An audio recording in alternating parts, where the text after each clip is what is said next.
on va évidemment parler de la réforme des retraites. Marine Tondelier, nouvelle journée de manifestations et de grève aujourd'hui qui s'annonce moins suivie que les précédentes. Est-ce que la mobilisation est en train de s'essouffler ? C'est les vacances scolaires. On savait depuis longtemps que ce serait un moment plus compliqué dans la rue. Mais vous savez, je note que même quand on parle de démobilisation, c'est quand même des chiffres records par rapport aux manifestations des 10 dernières années. Donc c'est une mobilisation qui est historique sur un sujet qui est historique. Mais en réalité, en plus, les gens manifestent bien plus que contre les retraites. C'est après des mois, des années d'humiliation, un pays qui relève la tête, qui manifeste pour sa dignité. C'est un très beau sujet, la dignité. Et je pense que ce qui est en train de se passer dans la rue ne s'arrêtera pas en fait à la réforme des retraites, que c'est quelque part un nouveau départ pour ce pays aussi. Donc même après, si vote il y a et si cette réforme est adoptée, vous pensez que les mobilisations vont continuer ? Vous souhaitez qu'elles continuent même après un éventuel vote ? Mais la colère et les humiliations qui ont été accumulées vont pas disparaître parce que 3 députés de plus votent un article ou un texte que celles et ceux qui votent contre, ou parce que le gouvernement accélère le débat, ou parce que on décide que le débat est terminé et qu'on passe pas à ordonnance. Ça, c'est clair et c'est pas de mon fait.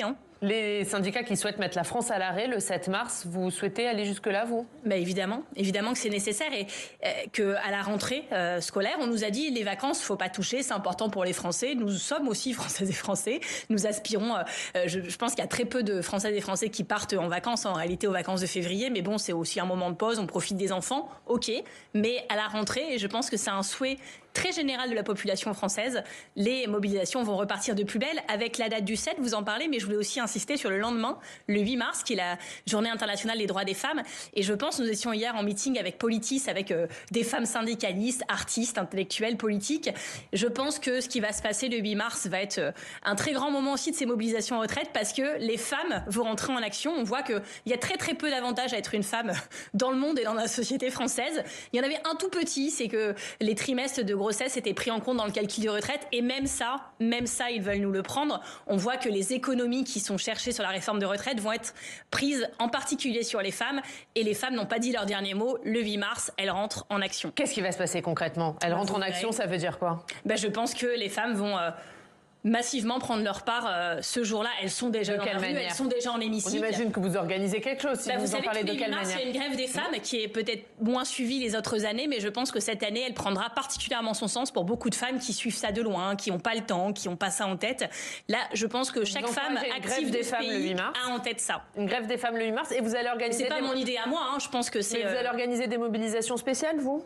Le 8 mars, de toute façon, il y a toujours eu des mobilisations spéciales et les écologistes ont toujours été totalement intégrés à cela. Je pense que cette année, ça prendra une dimension particulière. Vous allez mêler réforme des retraites et mobilisation du 8 mars ? Évidemment, et puis soutien aux femmes qui se battent de manière très courageuse dans le monde, en Afghanistan, en Iran. Nous serons aussi en pensée avec elles, évidemment, ce jour-là. Ce débat sur la réforme des retraites, vous le suivez de très près, j'imagine, le débat parlementaire. Comment est-ce qu'il évolue à vos yeux ? Est-ce qu'on n'est pas un peu dans une impasse ? Il est clair depuis le début que c'était pas parti pour bien se passer. On a un gouvernement qui a choisi tous les modes opératoires pour que le débat soit le moins intéressant possible. Donc là, je note qu'il y a une volonté, et je m'en félicite, des groupes de la NUPES d'accélérer, de retirer des amendements pour qu'on discute enfin de cet article 7, qui est quand même le cœur du débat. Et je pense que les Françaises et les Français ont envie d'entendre leurs parlementaires officiellement s'exprimer, officiellement voter, voir ce qu'à la fin il fait, pouvoir l'interpeller, pouvoir voir ce que les gens qu'on a élus disent et si le débat n'avance pas, c'est uniquement la faute du gouvernement, c'est pas aussi la faute aux milliers d'amendements déposés par la NUP pour... Oui, mais vous voyez, il y a aussi le fait, on a débattu de cet index senior dont tout le monde s'accordait à dire d'ailleurs qu'il n'était pas efficace et c'était pas utile. On en a quand même débattu un certain nombre d'heures. Pourquoi avoir mis autant d'amendements alors sur parce que cet article 2 ? Ça suscite des débats par ailleurs, parce que on trouve que c'est pas utile. Mais donc si le gouvernement contraint extrêmement au nombre de jours ce débat, si il reste peu de temps, alors allons à l'essentiel, à cet article 7. Et vous savez, je pense que celles et ceux qui ne veulent pas débattre de l'article 7, c'est sûrement pas les parlementaires de la gauche et des écologistes. À mon avis, c'est plutôt le gouvernement qui n'a pas intérêt. Et on verra si ce débat se tient sereinement ou pas.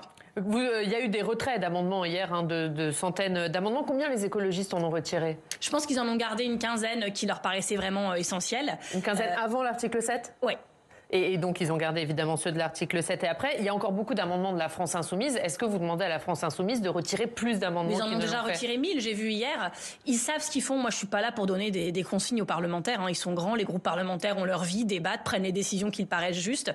Mais ce que je souhaite, c'est vraiment qu'on puisse débattre de cet article 7. C'est ce que souhaitent les syndicats. Aujourd'hui, jour de manifestation. Mais on n'est pas à 2 heures près. Mais en tout cas, on peut pas terminer cet examen à l'Assemblée de manière brutale sans avoir débattu du cœur du sujet. Ça n'aurait aucun sens. Et je pense que le Parlement sortirait décrédibilisé. En tout cas, ce n'est pas de notre fait que cela arrivera. Mais est-ce que cette stratégie de milliers d'amendements, c'était pas une erreur? Est-ce que vous n'avez pas aussi fait un cadeau au gouvernement pour Je pense pas. Je pense que les personnes qui ont élu des parlementaires écologistes et de gauche l'ont fait notamment pour qu'on les défende, qu'on défende leurs droits environnementaux, leurs droits sociaux. Je parlais d'ailleurs de zones à défendre en disant vraiment, nous, on est là pour faire le travail. Quand on avait proposé la privatisation de Gaz de France, il y avait eu 138 000 amendements à l'époque. Il y a eu des textes sur lesquels il y a eu beaucoup plus d'amendements que ça. Juste là, en plus, l'exercice est contraint dans le temps par une méthode brutale démocratiquement du gouvernement. Donc voilà, mais on peut pas toujours mettre la faute sur les parlementaires qui décident de débattre. Quand on met en article 1 les régimes spéciaux qui sont un sujet, on le sait, explosif dans ce pays, évidemment que sur les régimes spéciaux, il y a plein d'amendements. C'est normal, c'est ce qui est attendu de parlementaires d'ailleurs. Donc voilà, on fait le travail du mieux qu'on peut. Vous pensez pouvoir remporter le vote sur l'article 7 ? Moi, je suis pas astrologue. Ce que je sais, c'est que ça va pas être aussi simple que le gouvernement le pensait. On voit que même chez eux, ça débat. C'est-à-dire que même les macronistes doutent de la réforme macroniste, que chez les Républicains, c'est aussi compliqué, que ça négocie. D'ailleurs, il y a exclusivement un débat entre la République En Marche et les Républicains. Je sais pas ce qu'ils font ensemble, mais ils ont l'air de passer beaucoup de temps ensemble. En tout cas, c'est leur réforme. C'est une aventure conjointe, apparemment. Et les Républicains qui ont voté contre l'article 2 avec vous. Bah oui, parce que je pense que c'est un texte qui est très compliqué. Depuis le début, ils le savent et c'est pour ça que, par lâcheté un petit peu, ils font tout pour que le débat soit escamoté finalement. Vous le disiez, vous avez dit vouloir transformer l'Assemblée en ZAD, en zone à défendre. Est-ce que vos vœux ont été exaucés au-delà de ce que vous espériez ? Moi, quand je parlais de zone à défendre, c'était de défendre les droits. Comme nous avons défendu et sauvé le bocage de Notre-Dame-des-Landes, qui est encore là, il n'y a pas d'aéroport à Notre-Dame-des-Landes et les agriculteurs peuvent continuer à cultiver la terre sur laquelle ils sont nés, et ben je souhaitais que nos droits sociaux soit une zone à défendre, et ce qui est en train de se passer. Si ce que vous voulez me faire dire, c'est que ça justifie toutes les outrances, la réponse est non. Je pense qu'on a énormément de choses à dire sur le fond de cette réforme, énormément de débats à avoir sur les valeurs qui sous-tendent les positions des uns et des autres. C'est hyper intéressant et c'est très éloquent. Pour vous, notamment de la part de la France Insoumise, ils sont allés trop loin. Je pense qu'en fait, quand il y a des dérapages, qui d'ailleurs sont absolument pas représentatifs de ce que sont les parlementaires écologistes, NUPES, etc. Mais à la fin, c'est un cadeau fait au gouvernement parce qu'ils sont tellement mal à l'aise sur le fond de ce dossier que toute mini perche tendue qui leur permet de passer quelques heures à parler de la forme, de la prise de parole de tel ou tel plutôt que du fond du dossier, ça les sert. Ils sont tellement fébriles que toute occasion est bonne pour eux de sortir du débat de fond. Je pense que nous, on doit se concentrer là-dessus, les valeurs, le fond, et pas leur faire ce cadeau de pouvoir à chaque fois dériver sur autre chose. Emmanuel Macron a adressé un message aux oppositions hier en Conseil des ministres. Il a dit « Les oppositions n'ont plus de boussole et sont totalement perdues ». Qu'est-ce que vous répondez ? Enfin, franchement, alors lui, je sais pas où il est depuis quelques jours. Il n'est pas là. C'est un moment qui est crucial pour la vie politique française. Il y a des manifestations records comme jamais il y en a eu depuis 10 ans. Et lui, il n'était pas là. Il laissait en première ligne ses ministres, sa première ministre. Je me disais, mais où est-il ? Et là, en Conseil des ministres, il fait des fanfaronnades, finalement. Ce qu'il fait, il est au chaud dans son Conseil des ministres, alors que ses ministres sont en première ligne sur le banc des ministres. Et lui, il dit... Il doit s'exprimer pour vous ? Vous lui demandez de s'exprimer sur cette réforme ? Oui, qu'il prenne ses responsabilités, qu'il laisse pas ses ministres seuls. C'est un peu lâche, sinon. Sur le Rassemblement national qui a déposé une motion de censure, Éric. Oui, donc par rapport à cette motion, je dirais quelle va être votre position. Le Rassemblement national rappelle que c'est là l'occasion de repousser en quelque sorte cette réforme. Quel est finalement votre regard, votre stratégie ? Ce que fait Marine Le Pen là, c'est un coup politique. C'est-à-dire que le Rassemblement national, dans le mouvement social, dans la rue, on ne les voit pas. Je ne sais pas où ils sont pas là. Ils servent à rien dans ce mouvement social. Ils sont pas très à l'Assemblée nationale. Oui, mais ils sont pas là, ils pourraient faire autre chose. Il y a plein de manières de manifester. Et le 19, le 31, le 6, là, la rentrée le 7, ils ne sont pas là. Je sais pas où ils sont, mais ils sont pas là. Ensuite, à l'Assemblée nationale, j'ai pas l'impression qu'ils brillent par leur prise de position, par leur argumentation. Ils sont pas vraiment là non plus. C'est pas eux qu'on entend.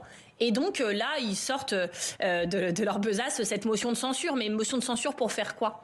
Marine Le Pen, elle a une majorité alternative à proposer? Non. Marine Le Pen a dit c'est un référendum parlementaire. On veut savoir qui est vraiment pour cette réforme, qui est vraiment contre cette réforme. Et ceux qui ne votent pas la motion de censure, ce sont les alliés du gouvernement. Oui, bah ouais, c'est...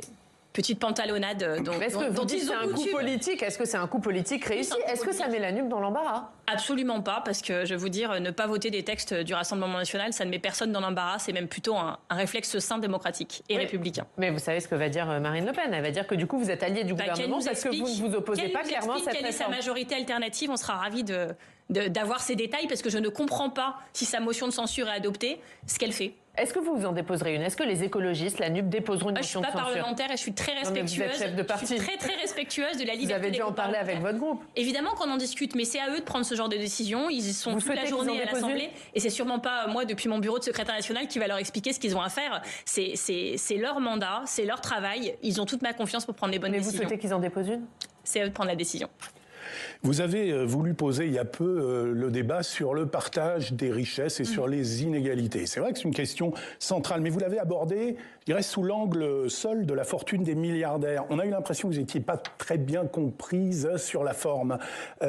Si vous y revenez, je dirais, est-ce que vous y prendrez autrement pour expliquer, tout simplement? Alors moi, je pense que tous ceux qui devaient comprendre ont compris. Que ceux qui n'avaient pas envie de comprendre n'ont pas compris. Bruno Le Maire, notamment, a dit elle veut une France sans milliardaires, c'est une coupeuse de tête. Mais moi, je m'en prends aux milliards, pas à ceux qui les ont. Comme quand Stanislas Guerini dit qu'il veut supprimer les fonctionnaires, personne n'interprète le fait qu'ils veulent embaucher des tueurs à gages pour les attendre à la sortie de l'administration. Bah là, c'est pareil. Par contre, ça a eu le mérite de poser un débat sur le partage des richesses. Moi, je refuse qu'on ne joue qu'en défense sur nos droits sociaux, comme si on était la ligne Maginot ou la forteresse assiégée. Et en réalité, oui, il y a un vrai problème de partage des richesses, et je suis fière que ce débat, du coup, se pose et se mêle à celui de retraite, parce qu'il est juste, et qu'en réalité, le gouvernement, quand il a annoncé cette réforme des retraites, Elisabeth Borne, son élément de langage, c'est une réforme de justice. Et puis, quand c'était une fake news, évidemment, qu'on a déminé, et puis ils ont commencé à dire, ah ben non, mais en fait, c'est une réforme d'effort. C'est déjà pas la même chose, surtout quand on voit ceux sur qui pèsent les efforts à la fin de cette réforme. Et donc, oui, il y avait un vrai sujet de partage des richesses, au moins, il est posé. On va parler de votre parti. Alors, chouette. Chouette. Un parti qui vient de lancer les états généraux de l'écologie. Alors, vous vous êtes fixé un certain nombre de caps, et notamment 150 jours, dites-vous, pour réussir la transformation du parti. Avec quelle méthode, et ça veut dire quoi précisément? Ça veut dire qu'en 2023, les personnes, quoi qu'elles pensent dans la vie et quoi qu'elles aient envie de faire, ne vont pas forcément vers des partis politiques. C'est vrai pour le nôtre, le parti écologiste, mais c'est vrai en réalité pour les partis de manière générale. Et donc, en 2023, nous devons réinventer des manières de s'engager. Et nous avons décidé, parce que nous sommes écologistes, parce que nous croyons à la co-construction, la démocratie ouverte, d'associer toutes celles et ceux qui le souhaiteraient. Parce qu'en réalité, c'est Bruno Latour qui nous a quittés il y a quelques mois, un philosophe de l'environnement, qui disait... majoritairement les écologistes, potentiellement les écologistes sont majoritaires dans ce pays. Mais c'est une classe écologique qui n'a pas conscience d'elle-même, qui n'est pas fière d'elle-même, qui n'est pas structurée, organisée. En tout cas, en face de nous, ils le sont. Et donc, le travail que nous avons à faire, c'est de structurer cette classe écologique, que les personnes soient mues par des intérêts internationaux, des risques mondiaux ou par un projet local, parfois par tout cela en même temps, qu'ils soient électeurs d'un jour, de toujours, ou qu'ils ne votent plus, qu'ils soient inquiets pour leurs petits-enfants ou pour leur quotidien, leur santé environnementale, par exemple. Il y a plein de manières d'être écologiste. Nous devons offrir un endroit, un espace où celles et ceux qui se reconnaissent là-dedans puissent lever la main et dire « moi j'en suis, comment j'aide ?» Et puis leur proposer différentes méthodes d'engagement. Certains veulent participer aux élections, faire des campagnes électorales, nous le faisons déjà, mais d'autres veulent plutôt être mis en contact avec des personnes qui sont confrontées au même sujet que les leurs, aux mêmes luttes, aux mêmes projets qu'ils veulent porter. Nous devons organiser tout ça. Et si on le faisait à notre image à nous qui sommes déjà là, alors ça ne servira à rien puisqu'on est déjà là. Et donc on veut construire le parti dans lequel ces personnes aient envie d'aller. C'est pour ça qu'on va le construire avec eux. Mais alors précisément, je dirais pour parvenir, et c'est un autre de vos objectifs, pour parvenir à 1 million de sympathisants d'ici à 2027, est-ce que ça signifie pas qu'il faudrait peut-être regarder l'échiquier politique peut-être un petit peu plus largement que vous ne le faites jusqu'alors pour fédérer un si grand nombre? Mais quand vous dites ça, vous faites comme si on était dans une partie d'échecs et qu'on bougeait des pions en disant on va aller chercher cela, cela. Au sein de la NUP. Non, en fait, nous, on va créer un grand mouvement de l'écologie politique. le débat que je pose là n'a rien à voir avec le débat de quelles alliances, pourquoi faire, c'est autre chose. Et on ne va pas non plus refaire notre projet écologiste qui existe. Les gens savent bien, ça veut dire quoi être écolo. Par contre, ce qu'on veut, c'est créer l'espace d'engagement qui soit inclusif, où les gens se sentent bien, qu'on puisse renouer. Par exemple, les personnes qui habitent à la montagne, il y a 20% de Françaises et de Français qui habitent à la montagne. Il y a des problématiques environnementales autour de la neige, des retenues collinaires, de ce tourisme et de cette industrie qui doit forcément bouger, qu'on soit écologiste ou pas. Nous adressons ces sujets depuis des années. Et il y a de plus en plus de gens qui, dans les zones de montagne, disent bah oui, nous on veut travailler là-dessus. C'est pareil pour les ruralités, c'est pareil pour le littoral, c'est pareil pour la France périphérique, c'est aussi pareil pour les centres-villes urbains. Nous devons aller porter l'écologie sur ces territoires avec les personnes et donc on va organiser dans toute la France des ateliers, en plus de la grande enquête populaire en ligne qui a commencé. On va aller partout leur proposer ça et puis on créera un mouvement qui permette de faire ça, d'inclure les classes populaires, d'inclure les jeunes, d'inclure vraiment les préoccupations de chacune et de chacun. Mais ça veut dire qu'Europe Écologie Les Verts a vécu, qu'il faut passer à autre chose? Bah oui, c'est un mouvement, je vous le disais, en 2023, on ne peut plus aborder les partis comme on le faisait il y a 20 ans. On le sait, on est lucide là-dessus. Il faut le rebâtir, nouveaux noms, nouveaux principes. Exactement. Ça sera tout changer. Tout changer. Dans 150 jours, nouveau nom? Le nouveau nom, on avait voté, nous, au Congrès, que ça pouvait être les écologistes, qui paraît un nom plutôt clair, on voit ce qu'il y a derrière. Si on trouve mieux, on fera mieux. Si celui-là convient, on prendra celui-là. On est très ouvert sur tout, comme je vous l'ai dit. Julien Bayou a fait son retour sur la scène médiatique hier et il est dans l'hémicycle. Il est Europe Écologie Les Verts. Il n'avait pas déserté l'hémicycle. Il n'avait pas déserté l'hémicycle, mais bon, là, il a fait son retour médiatique. Europe Écologie Les Verts a clos le dossier, faute de témoins sur les accusations de violence psychologique de la part de son ancienne compagne. Est-ce que cet épisode est un fiasco pour votre parti? Si ce que vous voulez me faire dire, c'est que l'issue de ce dossier n'est satisfaisant pour personne, ni pour l'ex-compagne de Julien Bayou, dont on comprend en plus qu'en fait, elle a fait un mail suite à une tentative de suicide depuis son lit d'hôpital, qu'elle envoie à plein de gens, dont la cellule violence sexiste et sexuelle de ELV, et qui après dit, apparemment, la cellule s'est auto-saisie. Mais en fait, la procédure pour saisir cette cellule était de faire un mail à cette adresse. Donc, elle a eu la sensation que la cellule s'auto-saisissait, la cellule a eu la sensation d'être saisie. Donc déjà, il y a eu un quiproquo dès le départ, que l'enquête n'ait pas pu avoir lieu, que la parole de son ex-compagne n'ait pas pu être recueillie pour plein de raisons dont j'ai eu l'occasion de discuter avec elle. Enfin, je veux dire, là-dessus, il n'y a pas de piège, c'était pas le lieu adapté pour elle, c'est comme ça. C'est pas satisfaisant pour elle, c'est pas satisfaisant pour Julien Bayou qui aurait sûrement préféré qu'il y ait une enquête à la suite de laquelle il puisse être disculpé, et c'est pas satisfaisant pour le parti. Et donc moi j'en tire toutes les conséquences. On a un audit de cette cellule qui commence en février, qui était prévu depuis longtemps parce que cette cellule, on est le premier parti à l'avoir mis en place. On le met en place aussi parce que la police et la justice n'accueillent pas correctement la parole des femmes, que c'est des sujets qui sont pas bien traités. Donc on se retrouve comme des entreprises, des associations en première ligne sur le sujet. Donc on fait du mieux qu'on peut, et comme on est les premiers, on défriche, on expérimente, on fait pas tout bien, on le sait, on l'admet, mais au moins on fait pas semblant qu'il n'y a pas de problème. Mais est-ce que vous allez revoir son fonctionnement, voir son existence? Son existence aussi, en fait, changer tout il y a ça? un an, quand on a mis en place un certain nombre de réformes de cette cellule, on s'était dit dans un an, parce que ses membres sont renouvelés là en février, nous ferons un audit externe et on se posera très concrètement toutes les questions qu'il faut. Mais à la lumière de l'expérience acquise, et évidemment que ce qui s'est passé dans le cas de Julien Bayou va être pris en compte, qu'on se posera les questions de la présomption d'innocence, qu'on se posera aussi les questions de comment on accueille la parole, comment une femme se sent sécurisée et trouve qu'à la fin cette cellule est le bon cadre pour parler, même quand il s'agit d'un cadre assez haut placé du parti. Il y a beaucoup de questions qui se posent et on va se les poser avec des expertes, des associations qui sont connues et reconnues sur le sujet et avec lesquelles d'ailleurs on a mis notre procédure en place dès le début, qu'on continue à faire évoluer. Mais vraiment ce cas, cette accusation contre Julien Bayou, ont mis notre procédure à rude épreuve. Vraiment on est dans une impasse et on n'a pas eu d'autre choix que de clore cette affaire. Et donc on va en tirer les conséquences, parce que si on a été dans l'impasse là, on peut l'être à nouveau et on ne le souhaite pas. Ce sera pour quand? Donc les travaux ont commencé. On a voté le cahier des charges, si vous voulez tout savoir, en bureau exécutif mardi. On l'a écrit ensemble pour être sûr de n'oublier aucune question. Et donc on est en train de chercher qui va faire cet audit. Et une fois qu'il sera démarré, il y aura un appel aussi très large aux personnes qui ont quelque chose à dire dans le cadre de cet audit. Soit des femmes qui ont fait des signalements, qui n'ont pas pu parler, soit des femmes qui n'ont jamais osé même signaler quelque chose et qui veulent nous expliquer pourquoi et dans quel cadre peut-être ils pourraient mieux faire des signalements et parler. On va vraiment, sans œillères, sans ornières, sans essayer de cacher des problèmes, adresser tous ces sujets. Un mot sur les sénatoriales, puisque c'est dans 6 mois. Oui, donc par rapport à ces sénatoriales, alors on sait qu'il y aura un certain nombre, je dirais, de candidatures et de vocations. Qu'est-ce que vous pensez notamment de celle de Yannick Jadot ?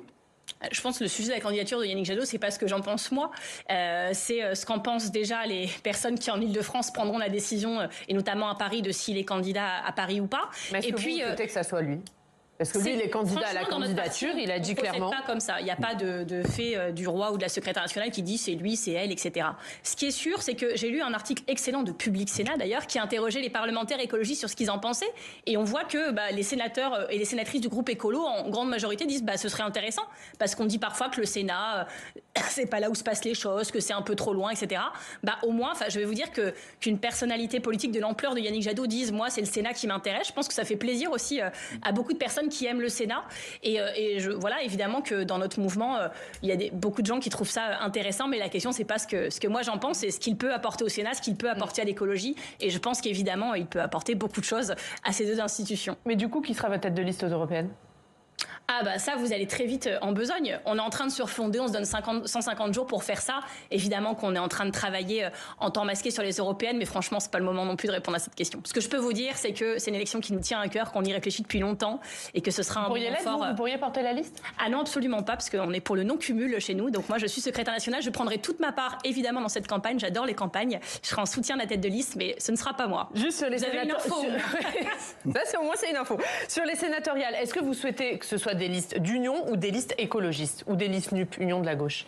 Évidemment que dans plein de territoires, on va discuter.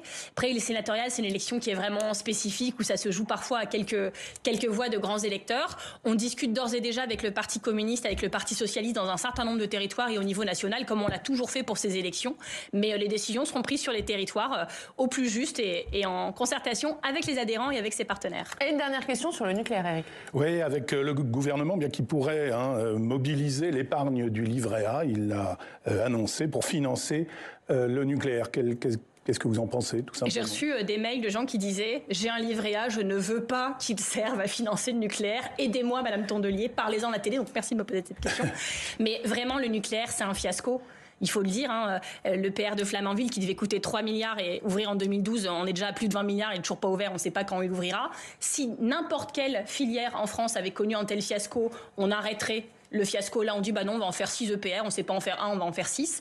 Et vraiment, ça a trop coûté, parce qu'à la fin, c'est les contribuables qui payent. Sur le livret A, du coup, qu'est-ce que vous dites aux gens ? Ça a provoqué la chute d'Areva. Aujourd'hui, EDF est en difficulté, mais bon, l'État vient à la rescousse, c'est-à-dire le contribuable français. Donc franchement, moi, je préfère que mon livret A finance des éoliennes, des énergies renouvelables, qui sont renouvelables, qui sont complètement décarbonées, qui ne font pas vivre l'économie de Poutine avec ses sociétés qui, à la fois, nous fournissent l'uranium, aident à le faire transiter ou traitent nos déchets nucléaires, qui ne produisent pas des déchets que nos enfants, petits-enfants, arrière-petits-enfants sur des milliers de générations auront à subir, qui ne sont pas dangereux et qui sont compatibles avec le réchauffement climatique. Vous ne dites pas aux gens de retirer leur argent du livret A ? Non, mais je demande au gouvernement et à la Caisse des dépôts, en l'occurrence, que ce ne soit pas là que l'argent soit pris sur le nucléaire. Merci beaucoup, Marine Tondelier, d'avoir été avec